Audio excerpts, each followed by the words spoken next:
everybody, to this episode of the Monthly Blend, monthly video podcast brought to you by Next, powered by Schulman Rogers and CONNECTpreneur.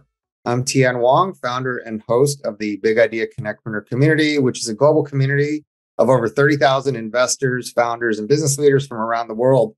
I'm also CEO of Opus 8, which helps companies and fund managers raise money through our network of accredited private investors, angels, and family offices throughout the United States.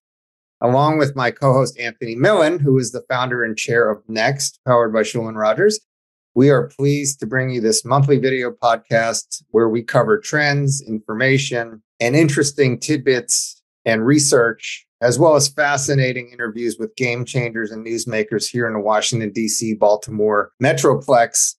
Anthony and I started this podcast around 2 years ago as a way to increase awareness of cool, innovative happenings in our region, to break down silos, and to serve as a mechanism, and to do our part to help bring the region together and help foster innovation and entrepreneurship here. And today we are absolutely thrilled to have an awesome conversation with several of the quantum computing leaders in our region they've had a significant impact on this community here and are doing some great things. So we're really excited to dig in. And I wanted to tell you who they are and then have them self-introduce. But we have George Thomas with Connected DMV, Jim Cook, formerly of MITRE, Jay Lowell with Boeing, and Kanaya Kankoli Tege, who's with Quantinuum. Why don't we start with Jim? Why don't you introduce yourself and tell us a little bit about what you're doing? Thanks, Tian, and thanks for having me on today. Yes, as you mentioned, I'm formerly with MITRE. Previously, I'd led strategic corporate partnerships, government relations, and the technology transfer office at MITRE. And I continue to be involved with George and Connected DMV on the Potomac Quantum Innovation Center Steering Committee and many of the quantum activities going on here in the DC, Maryland, Virginia region. Terrific. Thank you for joining us. Kanaya. Thank you. I'm Kanaya Kankoli Tege, and I'm the Chief Legal Officer and Senior Vice President of Government Relations for Quantinuum. Quantinuum itself is the product of a merger between Honeywell Quantum Solutions and Cambridge Quantum Computing. And I'll talk a little bit about that later. But what we do is we provide full stack services from hardware to software and algorithm development. For me, I also sit as the chair of the law TAC for the QEDC, which is the Quantum Economic Development Consortium, and have had an opportunity to talk to a number of leaders in the quantum industry over the last several years. Thanks for having me. Thank you for coming, Kanaya. I'd next like to introduce Jay Lowell with Boeing. Hi, Tian. Thanks for having me on. My name is Jay Lowell. I am currently the Principal Senior Technical Fellow in the Boeing Company and the Chief Engineer for an organization called Disruptive Computing and Networks, where I manage all of our quantum technology research within the company. Terrific. Thank you, Jay. And last but not least, George. Ian, hi. George Thomas. I serve as the Chief Innovation Officer for Connected DMV, which is the Greater Washington's. We serve in the function of Greater Washington's Economic Development Unit. And one of our major industry pillars we are focused on is quantum. And in that capacity, I serve as the director for the Potomac Quantum Innovation Center. Really great to be here. Really great to have you, George, and everyone else. And now I'd like to turn things over to my co-host, Anthony Millen. Anthony is a serial entrepreneur. He's a venture capitalist with the Third Sphere family of venture capital funds. And he's also one of the nation's leading startup attorneys. He is the founder and chair of Next, powered by Schulman Rogers. Next is disrupting the way legal services are being delivered. They have unique fixed price structures and packages. They allow for expert legal advice. And Next has won a whole host of awards, most recently selected by Legal Week as Startup Law Firm of the Year. And Anthony, congratulations on everything, and I'll hand it over to you. Great. Thank you, Tian, and thank you, George and Jim and Jay and Kanaya for joining us today. Where I'd like to start the conversation is to hear if you could share some insights on how long your organizations have been working on quantum technologies and what was the tipping point in the value proposition that made your organizations make a leap into this whole new area of technology development. And maybe, Jay, we could start with you. That's a really good question, Anthony. So our organization started the disruptive computing, Boeing as a company started our Disruptive Computing and Networks organization in the beginning of 2019.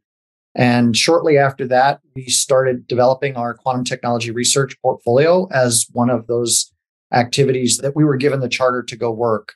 The question about value proposition, really, in the end, it comes down to in talking to the leadership in the company, we were able to make a connection between the ongoing research in this area, predominantly in those of quantum sensors and potentially quantum networks, and show how those would integrate with future products and services in the company. And so it was viewed that this is an area we needed to keep a close eye on and really become more competent in. And that led to the formation of this area and the work that we're doing now. Great. Well, to have a leading global company focusing on this is really critical to the industry as it's emerging. Kanaya, how did your organization get involved in this, and how long have you been working on quantum technology? Sure. So as I mentioned, Quantinuum is actually the product of a merger. We were created on November 29th of 2021. So the entity itself is fairly new in the quantum field, but the two entities that make up this company are Honeywell Quantum Solutions and Cambridge Quantum Computing.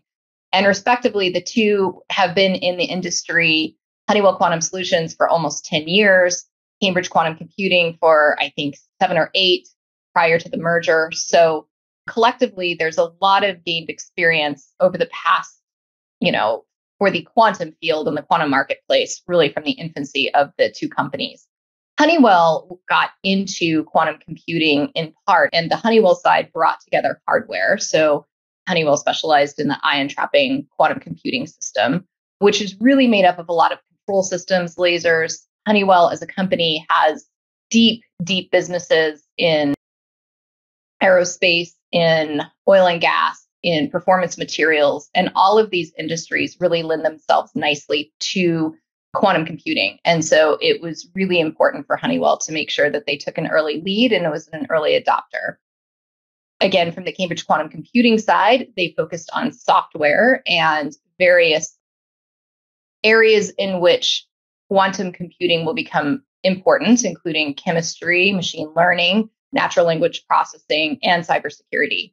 So when we were looking at partnering together, it was a really nice fit to create a full stack system. And it's a really good opportunity, I think, now in terms of the inflection point of moving kind of from a lab R&D focus to really a commercialization of the technology. So I think the two coming together really helped us kind of be on the forefront of the full suite of opportunities for quantum computing. That is a very powerful combination between those two organizations. Thank you. Now I'd like just to turn to Jim and tell us a little bit about your experiences with MITRE and their move into quantum and what led to that leap. Thanks, Anthony. Well, so MITRE's been working with quantum for more than 20 years, and it's less about a value proposition and more about the DNA of the organization. I think, as many of you know, MITRE's a not-for-profit organization that runs 6 federally funded research and development centers, dozens of independent labs, and a large independent research program. Much of the research that MITRE does is applied research, with a smaller portion of it really being focused on basic research and invention.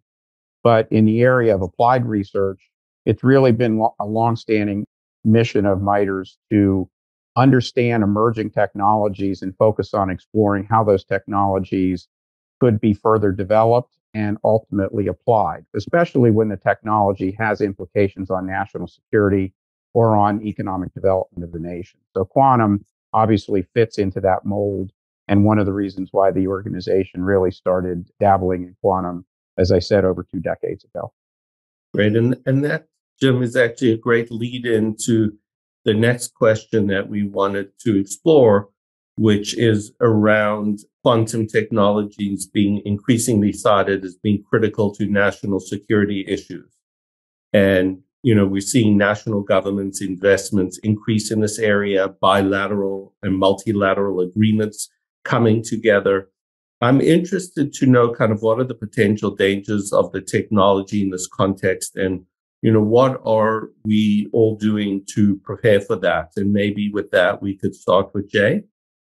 Sure. I mean, I don't know if I consider this in terms of dangers, I think of this more in terms of what are the risks that the nation is looking at with the dissemination of the technology, rather than maybe it's just getting hung up on terms. Let me refocus.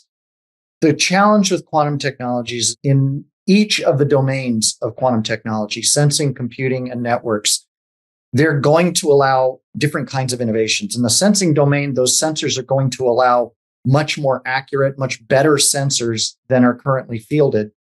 Those sensors that are currently fielded already have protections and controls placed on those technologies that are currently in use, which inevitably means that there are risks from having better sensors come out of this area of research that supplant those, and the dissemination of those can disrupt the way in which those systems are used in, for instance, navigation technology could be disrupted with the development of quantum navigation sensors. And that disruption could result in the development of new capabilities by actors that we really want to avoid having access and reach and ability to make those innovations and use those against us or against our allies. To me, that's the kind of analysis that's being done, is that kind of risk analysis. What are the directions that this work is going? What are the risks that are inherent should that research bear fruit? And what kinds of mitigations or protections do we want to put in place to avoid those? Great. Thank you, Jay. And George, could you add to that as well from your perspective in terms of potential risks of the technology in the context of national security and what you're seeing people working on to prepare? Yeah, thank you, Anthony. And, I think Jake covered the crux of what the issue is with pretty much any future disruptive tech that is nascent in one way because of science and engineering still being worked on, but the promise or the risk, depending on the lens you want to look at it, on what that could evolve into from an applications perspective, becomes increasingly looked at as a zero-sum game. But as Jay kind of mentioned, quantum goes across multiple spectrums. We tend to, in the market, overall market, tend to think about it as primarily computers, but the other markets of sensing networks are all very vast, very different, and have different implications. I think some of the stuff that is happening on the ground in any situation such as this is to look at allies, agreements, bilateral and multilateral, figure out who is doing what. As with any new technology, the number of assets and the number of people who are good at it tends to be limited. How do you kind of get the best out of it to kind of move forward is in a lot of those discussions. And the one other thing specifically for quantum that is slightly different than a siloed technology is quantum extends from computers, hardware, software, materials, sensors, equipment. So there is a supply chain issue that is also very front and center in many of these discussions. Everything from the materials dug out of the ground all the way to where something is manufactured, to where it's assembled, and what does that mean for any number of applications in national security. And you can think broad spectrum, from satellite technology to defense to life sciences, you name it, all have different kind of ways they manifest themselves. So lots of discussions, I think, are underway across like-minded countries around the world to collaborate on various elements of that. And policy comes into play in some of those discussions. Ethics comes into play in some of those discussions. But it's a very rapidly developing and moving field, as one might imagine. And in that rapidly evolving field, one of the things that's also true for this type of future tech or disruptive technology in historically other industries is when you move with such a future tech or disruptive technology from idea proof point into commercialization, that journey is often littered with potholes and challenges. And be interested to know what are some of the challenges in the development of the actual quantum technology industry and what lessons maybe we can draw on from other future tech, disruptive technology industry development cycles that we can learn from. And maybe, Kanaya, we can start this one with you. Sure. So I think it's helpful to kind of start with talking about quantum computing hardware and the development cycle itself. And it's very much like the development cycle of any type of precision equipment, meaning there are systems of systems, there's subsystems, and every part of it needs to be operating at a very high performance capability. And what that means is you're talking about long and expensive development times. You're talking about the concept of agile development and rapid short cycle innovation. And that can be hard to achieve when you're dealing with these, kind of this long, expensive development time. And sometimes you're forced to make premature trade-offs between design flexibility and performance. And honestly, the wrong trade-offs can be significant and costly. Taking that in context with the supply chain itself, and the comments that George and Jay mentioned earlier, in a nascent technology field, when you also have great national security risk, there can be a balance of national security risk and economic security. And the supply chain really comes into play here because over-regulation can really additionally slow down the innovative spirit of the development process. And what I mean by that is if you look at a particular system, upwards of 80% of the parts and the subcomponent parts that go into a system may come from other countries. And these subsystems aren't necessarily at a commercially viable state, right? This is coming out of national labs, coming out of R&D type activities. And so to impose regulations on the development and the kind of the expansion of the market at this point can cause suppliers and other parts of the ecosystem to really contract in their desire to sell to quantum companies. So I think all of that goes into play when you're thinking about these development cycles and what your potential risk profile looks like. And it can add cost and time and really create a bit of a tension with government regulators because you also want to be mindful of this national security threat. George, what do you see in terms of other industries and challenges? Yeah, I think if you look across any new development, I think there are challenges, as Kanaya said, within the scope of the industry, but many of the pitfalls happen with dependencies on other things.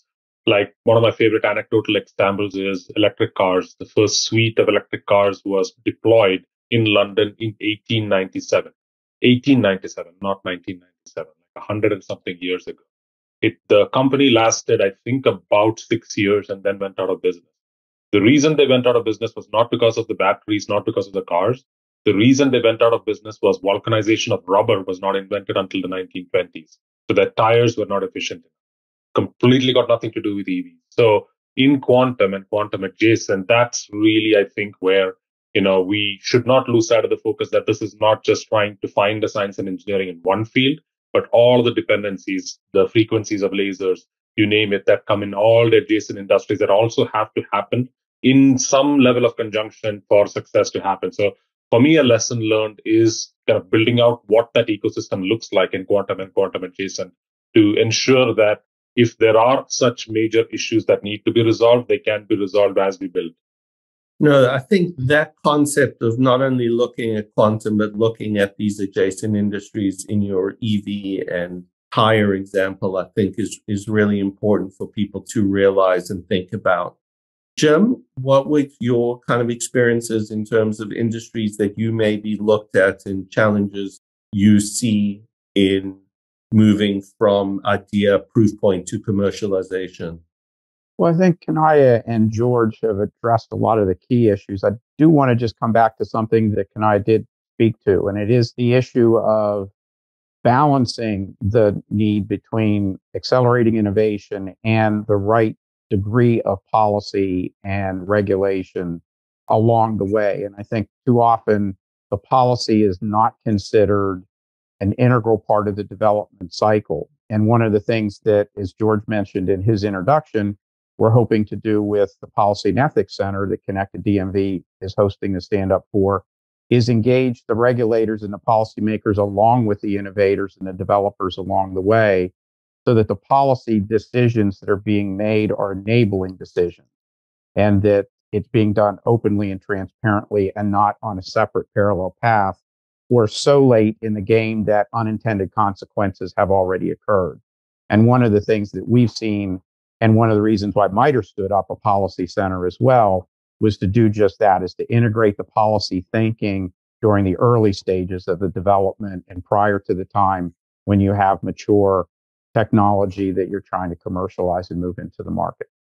And then the last thing I wanted to just touch on in this segment is I had the privilege of being at the Quantum World Congress, and that was a tremendous event. And one of the elements of that event, they had some earlier stage companies that had an opportunity. There were smaller startup and emerging growth companies that had an opportunity to pitch and talk about what they were doing. And they face a whole set of challenges as earlier stage startup companies in this type of transformative, disruptive technology.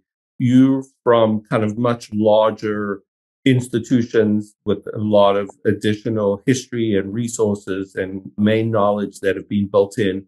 But within large institutions with this deep expertise, what are some of the challenges? There's a whole list of challenges that earlier stage companies face that we've talked about on earlier shows. But as large institutions, what are some of the challenges you face? And Kanaya, for this question, we'll go to you. Sure. So sitting in a company like Honeywell, and this is really true for any large institution. A large institution, particularly a publicly traded one, it has to function with process and procedure and repeatability in the way it does business.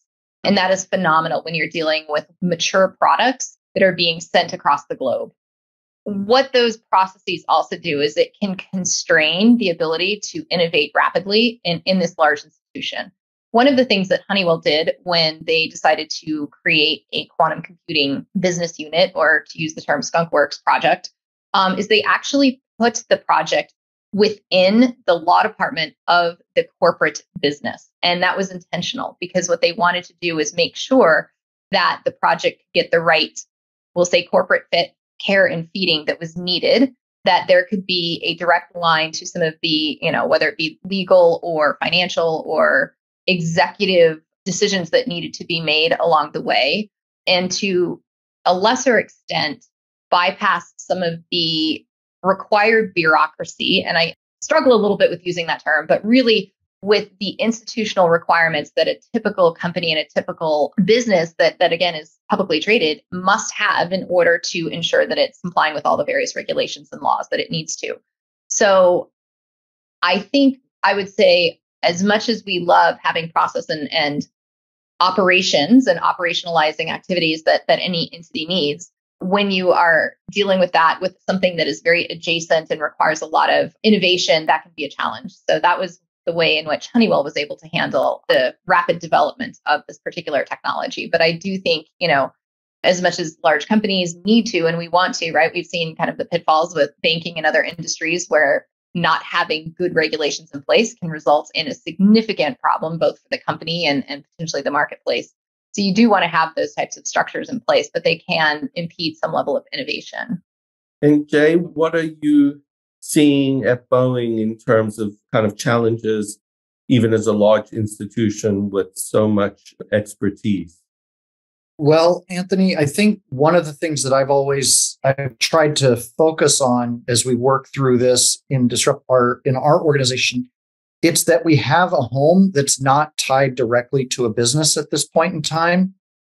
We're tied to kind of the engineering and the technology part of the company that really allows us to grow this capability and protect it while it's in this kind of infancy stage.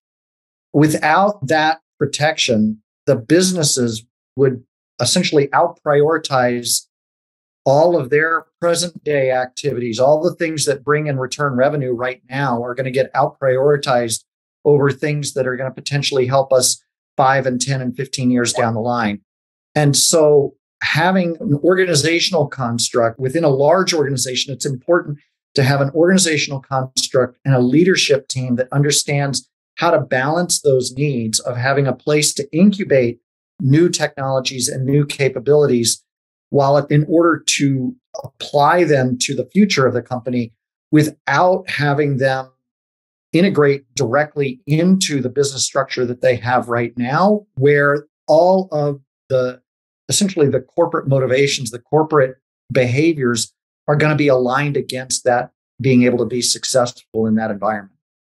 Now, that's really interesting from Jay, from both what you've described and what Kanaya described in terms of a emerging and disruptive future technology that requires rapid development and agility around it within kind of the larger corporate structure. So, really interesting to see how you've been able to do that at both of your companies. So now I'm going to hand it back to Tien. Thank you.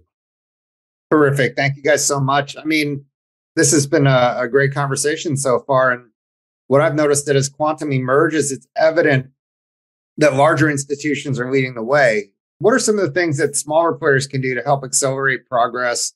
Or do you think the nature of the investment necessitates that the major milestones are being driven by larger companies or federally funded R&D centers or government organizations? And I'd like to start with Kim on that. Well, so I think, in our experience at MITRE, we do engage a lot with smaller organizations. And really the nature of those relationships or engagements is threefold. One, to understand who the small innovators are that are out there.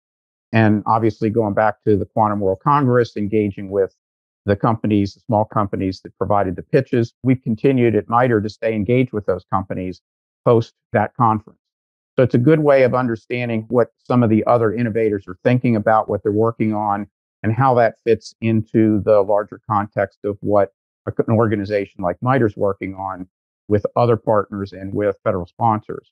The second way that we engage them is in our tech transfer. MITRE does commercialize technology and transfer or license intellectual property. And so we look at that as an opportunity to potentially help the smaller players further develop their ideas if there's something that MITRE has that could be helpful to them. So that's the other side of the coin. And then the third area in which we at MITRE engage small companies is partnering on research in the labs, especially the quantum lab, engaging with small players where they bring their innovations and they bring their ideas into that lab environment. And then we get a good transfer of knowledge and a high degree of collaboration. So those are the three ways in which an organization like MITRE engages with the small players, especially those that are bringing new products and new innovations to the market. That's terrific, Jim. How about you, Jay? What's Boeing doing with respect to engaging with the smaller and more entrepreneurial type organizations? We engage with numerous smaller companies in a number of different ways. I'm going to actually push a little bit on the premise of your question. I don't think that it's fair to say that the innovation is being driven predominantly by large companies in the quantum technology space. I think that's a much truer statement in the space of the development of quantum computing hardware, where the scale and scope of the resources needed necessitates large investment. You're seeing a large amount of that driven by larger companies. And while there are smaller companies coming in and playing in that space, you look at Quantinuum, they're a substantial company now. They're, Kanaya, you're probably over 500 people already, easily. That's not a small startup anymore. Very good point. The flip side of that is in the quantum sensing and networking space, a lot of the innovation is being distributed between very small and larger companies. And I think that the difference in the technologies and the investments required to productize something is really what's driving a lot of that difference in my mind. Got it. Thank you. And I mean, this is very interesting about Quantinuum growing to 500 people in such a short amount of time. I mean, talent and workforce development has been a challenge, especially the last few years. And I would think especially this would be so in a new and emerging space such as quantum. I would love George and Kanai to weigh in on, how is this affecting the growth of the industry, and what are your thoughts on talent and workforce development relative to the space? Yeah, I can get started, I guess. Sure. Workforce and talent for any disruptive technology or any technology that's relatively new is difficult, as everybody knows. To get skills that are productive in place is challenging. Getting them into the kind of right environments is challenging. But that being said, if you kind of break apart your question into true science and research, PhDs that's required to move the needle on science and engineering versus just the engineers themselves that have to put stuff together that may not necessarily need to be directly in the new space like quantum, versus all of the other support that's required to make an engine run, you're looking at 10% for the first, maybe 15% to 20% for the second, and about 70% for the third.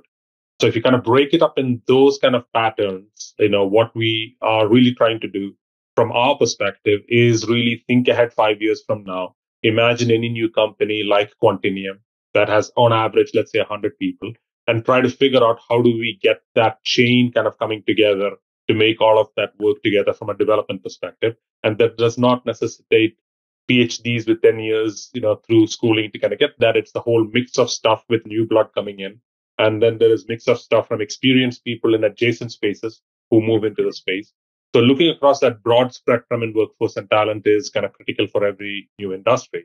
And one of the things from Potomac Quantum Innovation Center we've been very focused on through our Quantum Academy is looking at two ends of that spectrum, working with the four-year universities and trying to figure out what are the many pathways one can have to actualize and create awareness and build out that extensive workforce as it builds out over the next 5 to 10 years. So looking across it from a spectrum, I think is necessary. Absolutely. What are your thoughts on the topic? I totally agree with George. So one of the reasons that Honeywell chose to announce to the world that it was involved in quantum is because at a certain point, we realized we had hired over half of the entire United States atomic, molecular, and optical physicists. So just stop and think about that for a moment. That is enormous. The talent pool is extraordinarily small, especially for PhD physicists. And so we have been hyper focused on ensuring that, as George described, the work that can be done by non-PhD physicists is being done by non-PhD physicists. So we very quickly created a program, an internal training program, to help our engineers, our software developers, other people that contribute to the creation of the system. We were training them in what they needed to know from a quantum perspective to be able to be successful in their roles. I think, the workforce piece is just extraordinary for all quantum companies and for the government and for academia. We're competing with one another for talent. And so I think what you're going to see is, a real focus over the next several years around collaborations that make sense, particularly from an IP perspective, for each and every one of these companies and academia and government. I think you're also going to see a lot of acqui-hire, which is really the idea that you're coming in and just purchasing outright these smaller companies. So I think a lot of that is in the works. I think the other piece that I would look at is what academia is looking to do to create more training programs that incorporate quantum computing. So it's not just a traditional physics degree or a traditional engineering degree or a traditional computer science degree, but that is taking these varied disciplines and ensuring that the graduates are really prepared to enter a workforce that's going to be quantum native at some point. Yeah, continuing on this thread, Kanaya and George, I'd love to get your thoughts on equity, diversity, access in this field. Sometimes the unintended consequence of new technology is that it deepens the divide and leaves people behind. So are you guys aware of any efforts in the field that is addressing these important issues? So I would say for me, there's a couple different organizations. I know there's Women in Quantum, which has been targeting women in the quantum field who can have a resource to be able to share one another's stories, to be able to promote one another, and really provide an opportunity for women to connect in this area. I also think it's important to talk through the Q12 initiative. Anytime you're talking about STEM activities, particularly in the United States, but I think this is probably true globally, you do tend to see a greater proportion of men in these programs than women. And so being able to really look at the curriculum from kindergarten on up, and I know it may sound a little silly to introduce quantum physics at a kindergarten level, but being able to demystify some of the both more traditional and unique quantum areas in those STEM areas and push that down at a lower level, because some of the skill sets that are needed, it's a challenge to bring that into people who are already at the college level, right? There are skill sets that they needed to have had developed. And so that is going to be critical as we look to, particularly in the United States, for building out our workforce and our talent. We have got to push down a lot of this curriculum and demystify it and ensure that there's open access, right? For not just women, but also people of color and various socioeconomic depressed locations within the United States. And so to be very specific, I was born and raised on Indian reservations. I'm a member of the Osage tribe from Oklahoma. There are many parts of the United States that are extremely isolated, but we also have just lived through a pandemic and learned that there's a lot we can do online. So making sure that we as a country are being very, very deliberative in bringing along all of these various groups around the nation that have a real opportunity to, introduce talent and a new perspective, pulling them along on this journey is going to be absolutely critical. Yeah, absolutely. George, you must have some thoughts on this. Yeah, I can just add a little bit to what Kanaya said. So when we look at equity, and equity is one of the two sides of the coin for why Connected DMV exists in the first place. When we look at equity, we look at it from three lenses. There is the equity of participation in jobs or any new technologies, like getting into the marketplace, getting jobs, either, as kids coming in or experienced workers who are like under job, etc. That's one aspect of it. The second aspect of it we pay very close attention to is participation in the revenue. Take any disruptive technology and then look at who's actually made the money in it. It's a much smaller field than even what Kanaya said with, the broader spectrum of who's actually making the money. So how can we change that kind of lens is the second lens we look at it. And the third lens we look at it, and this gets completely lost usually, is what is the technology being used for? What are the use cases? Typically anything disruptive, it's usually financial services and defense. Pharma coming a close second, where all of the money is spent, which then gets spent on the usual things that one would expect. So part of our focus with equity in all of kind of like the pillars we're looking at, whether it's health or climate or technology like quantum, is in those three kind of lenses. So when we look at Greater Washington, we have 6.5 million people. If even half of that are of working capacity, roughly, let's say 2.5 million people are able-bodied to contribute. We want all 2.5 million people with their shoulders at the wheel pushing the economy forward. So how do we give them the tools to do that has kind of been the lens of how we are kind of approaching it.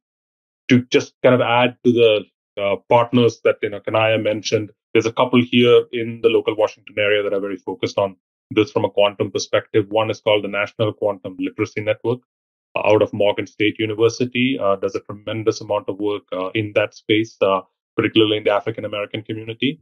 And then there's another organization based in DC called Womanium, which is also focused on education of women in quantum.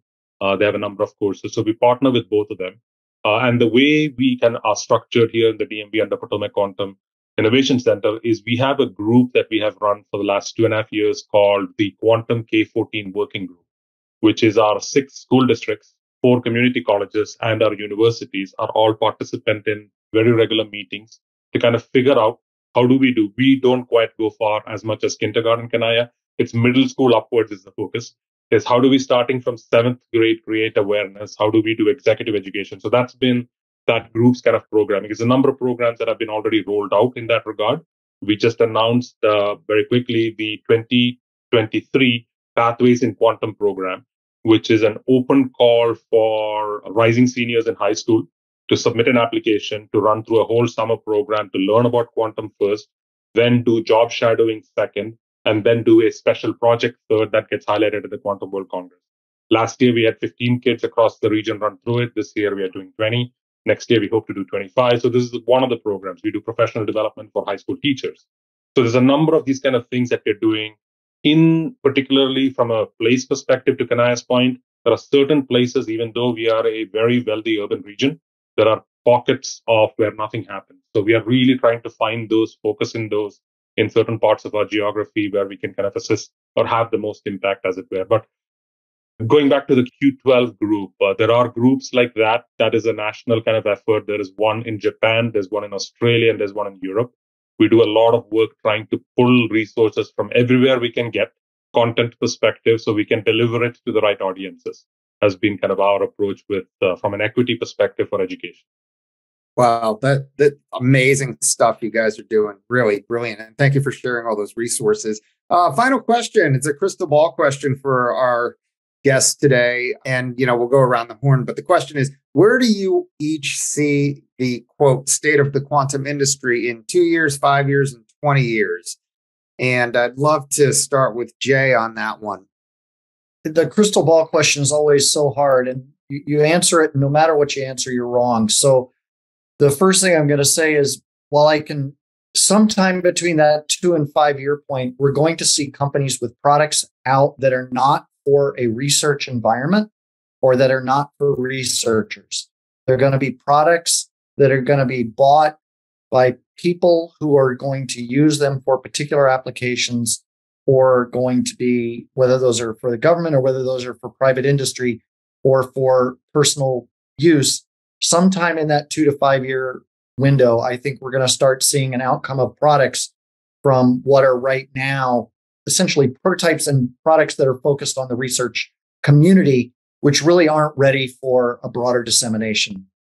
Got it. Do you want to take a shot at 20 years or is that too far out, Jay? I think in the 20-year window, what we're going to see a plethora of things across all three of those domains of quantum research: sensing, computing, networking. And the interesting thing is, I think the 20-year point is the point where we're going to see things that we don't anticipate, that today we just have no ability to anticipate what those products would look like. I think we're going to be seeing those kinds of things in that 20-year window. Yeah. Awesome. Jim, how about you?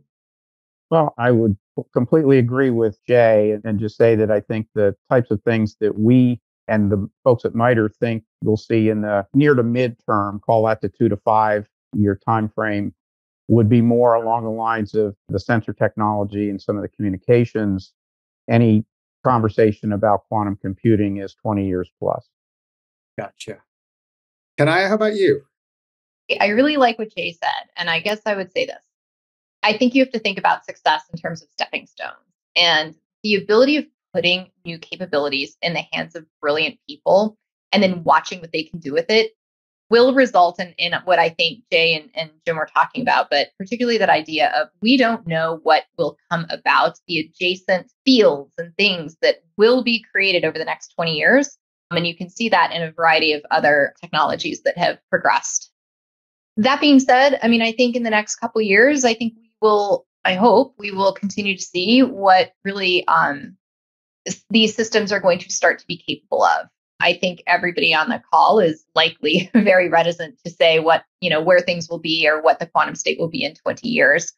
But I think we're really starting to see a maturization of the overarching ecosystem. And what I mean by that is, you're starting to see products, whether the products are going to researchers now, how those then translate into kind of that next step of how these semi-products are becoming useful for consumers or useful to other businesses. That is a key element of the development of these systems and of the quantum computing ecosystem, even if that does not mean that we have systems that are, full-scale fault-tolerant systems. So I guess I would leave it at that. Gotcha. Thank you for that. And George, you have the final word here. What are your thoughts for the future? I don't think I can add anything to what my three co-panelists have said. I'll kind of maybe try to approach it from a different angle. I would definitely say that within the next 3 years, there's going to be a couple of core industries that are going to be disrupted. In some capacity, we do not know how. Either it's changing the business model fundamentally, or it is spin out of new types of capabilities that they would not have thought about. But in the next 3 years, because of quantum, I think that a couple of our key industries will be significantly disrupted. What they are, we don't know yet. Gotcha. Well, with that, I'd like to thank all of you for a super informative and educational discussion. I'll turn it over to Anthony, who has our final comments and words here. Great. Thanks, Tien. Well, first I want to thank Jim and George and Jay and Kanaya for joining us today. This is such a important new emerging technology and emerging field. And as you all talked about in your last answers, just how disruptive it's going to be, both in expected and unanticipated ways. And we just want to thank you for all of your leadership in this area and in this region. And thank you again for joining us on today's show. Thank you. Thanks for having us. Thank you. Thank you. That was awesome.